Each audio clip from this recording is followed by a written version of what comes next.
परिवार। एक गांव में एक सुखी परिवार रहता था। उस परिवार में 3 भाई और एक बहन थी। उनके माँ बाप उन चारों से बेहद प्यार करते थे, मगर बीच वाले बेटे से थोड़ा परेशान थे। बड़ा बेटा पढ़ लिख कर डॉक्टर बन गया था और छोटा बेटा भी पढ़ लिख कर इंजीनियर बन गया था, मगर बीच वाला बेटा बिल्कुल गंवार और आवारा किस्म का था। कुछ समय बाद उनके दोनों बेटे डॉक्टर और इंजीनियर ने शादी कर ली और महीनों के बाद इनकी बेटी का भी अच्छे घराने में विवाह हो गया, मगर बीच वाला बेटा अभी भी कुंवारा ही था। वह अनपढ़ था और कहीं पर मजदूरी का छोटा सा काम करता था। उसको शादी के लिए कोई भी लड़की नहीं मिल रही थी। उसके माँ बाप उससे बहुत परेशान हो चुके थे।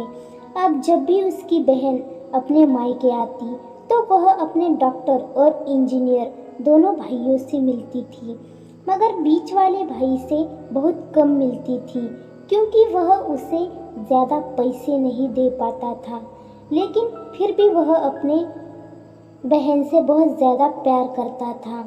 कुछ समय बाद उनके पिताजी की बीच वाले बेटे के बिना शादी किए बिना ही मृत्यु हो गई।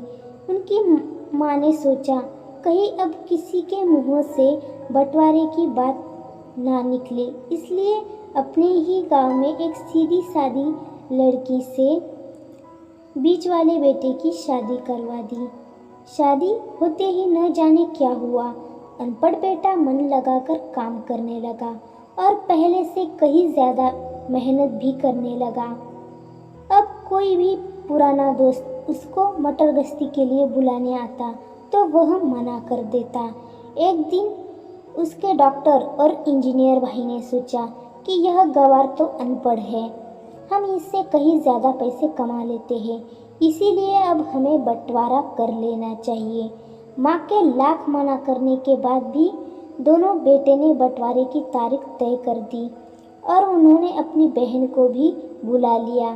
तभी उनका गंवार भाई कहता है कि तुम लोग बंटवारा कर लो, मुझे जो बचे वो दे देना या ना देना, मैं शाम को आकर अंगूठा लगा दूंगा। तभी उसकी बहन कहती है, अरे बेवकूफ़, तू तो हमेशा बेवकूफ़ ही रहेगा। ज़मीन का हिस्सा तो आमने सामने बैठकर होता है। और उसकी माँ भी उसे काम पर जाने से रोकती है। उसी वक्त वकील भी वहाँ आ जाता है और कहता है कि आपका सारा हिस्सा मिलाकर 10 बीघा ज़मीन और एक मकान है। अब यह बताओ कि किसको कितना हिस्सा देना है, मैं उसी हिसाब से कागज़ बनवा दूंगा। तब गंवार भाई कहता है कि वकील साहब, आप 5-5 बीघा ज़मीन हमारे दोनों भाइयों के नाम लिख दो और यह हमारा घर है, मेरी प्यारी बहन के नाम कर दो।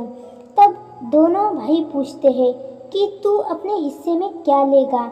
गंवार भाई कहता है कि मेरे हिस्से में मेरी प्यारी माँ है। वह अपनी पत्नी की तरफ मुस्कुराते हुए कहता है, क्यों, मैंने गलत कहा? उस गंवार और अनपढ़ की पत्नी अपनी सास से लिपटकर कहती है, माँ से बड़ी वसीयत क्या होगी मेरे लिए। उसी वक्त उसका गंवार पति भी अपनी माँ से लिपट जाता है। गंवार बेटे और बहू के प्यार ने जमीन जायदाद के बंटवारे को सन्नाटे में बदल दिया। तभी बहन अपने गंवार भाई के गले लगकर लिपटकर रोते हुए कहती है, मुझे माफ़ कर दो भैया, मैं आपको सम्मान नहीं दे सकी। तभी उसका भाई कहता है, मेरी प्यारी बहन, इस घर में जितना अधिकार हमारा है उतना ही तुम्हारा भी है, और यही बात बंटवारे की, तो बंटवारा नहीं करने से जीवन खत्म तो नहीं हो जाएगा। क्यों करते हैं हम बंटवारा? क्या हम एक साथ मिलकर नहीं रह सकते, जैसे हम बचपन में मिलकर खेलते रहते थे? एक साथ मिलकर रहने की रहने ही तो एक अच्छा परिवार, और उसको परिवार को संभालती है एक माँ। तभी उसके दोनों भाई भी बहुत शर्मिंदा हुए और वह बंटवारे के भी सभी कागज़ फाड़कर फेंक देते हैं, और उस दिन के बाद उनका पूरा परिवार खुशी से एक साथ रहने लगा।